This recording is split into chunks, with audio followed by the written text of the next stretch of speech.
De todos os alimentos citados na Bíblia Sagrada, sem sombra de dúvidas, o pão é o principal deles. Recheado com uma série de significados e importantes lições a serem extraídas, nesse vídeo vamos explorar rapidamente algumas delas. Seja bem-vindo ao canal Sabedoria de Israel. Um versículo famoso na Bíblia que cita diretamente a relação do pão dentro da cultura de Israel naquela época está em Eclesiastes 11, aonde diz: lança o teu pão sobre as águas e depois de muitos dias o acharás.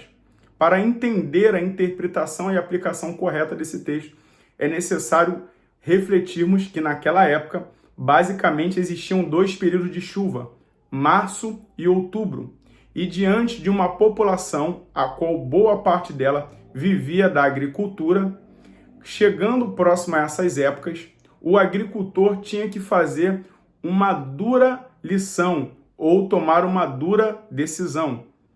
Lançar as suas sementes na terra para que, diante de um cenário de chuva, essas sementes pudessem germinar, crescer e produzir mais grãos, ou pegar aqueles poucos grãos que muitas das vezes tinha e fazer a farinha para, consequentemente, formar o pão e assim alimentar a ele e também a sua família.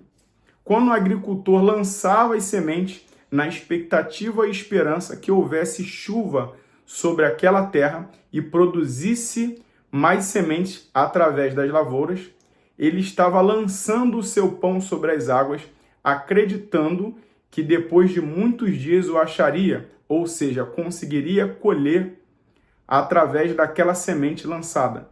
Logo, entendemos que esse versículo está tratando diretamente sobre confiança, lançando semente sobre as águas em uma terra seca, na expectativa que futuramente ela viesse a produzir frutos.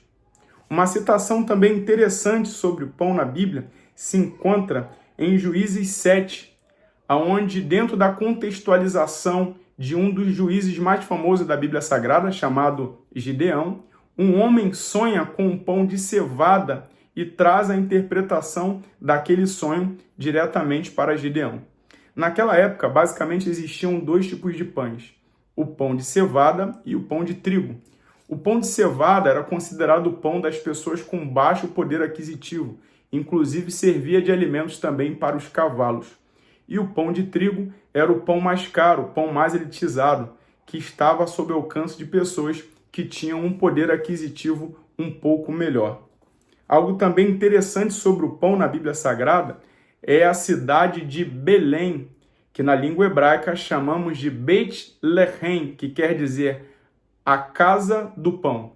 Essa cidade é muito famosa porque foi justamente nessa cidade que nasceu o maior rei da história de Israel na sua monarquia, que foi o rei Davi, e também nasceu o Messias Yeshua, segundo nos escreve o Evangelho de Lucas.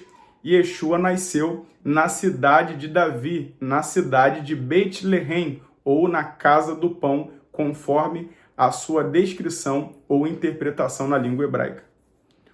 Outra coisa muito interessante é que em alguns versículos na Bíblia, comumente nós vemos a citação que antes de partir o pão, havia sido dado graças.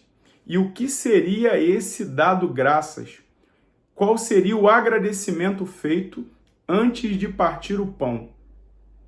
Dentro da cultura judaica, até os dias de hoje, realizamos uma oração antes de nos alimentarmos com o pão. Essa oração na língua hebraica se cita da seguinte maneira: Baruch atah Adonai, Eloheinu melech haolam, Hamotzi lehem min haaretz, que quer dizer: bendito és tu, eterno nosso Deus, Rei de todo o universo, que retiras o pão da terra. Logo, antes de nos alimentarmos de todo e qualquer tipo de pão, é realizado essa oração em forma de agradecimento ao Eterno pelo pão que nos concedeu. Algo também muito interessante que dentro da cultura judaica, toda a semana é celebrada uma festa chamada Shabat, que é a principal festa a qual Deus estabeleceu para o povo de Israel, a qual ele nos descreve que deveria ser santificado e separado como dia de descanso. Durante o Shabat, um dos elementos principais na mesa é o pão. E esse pão ele é chamado de halá.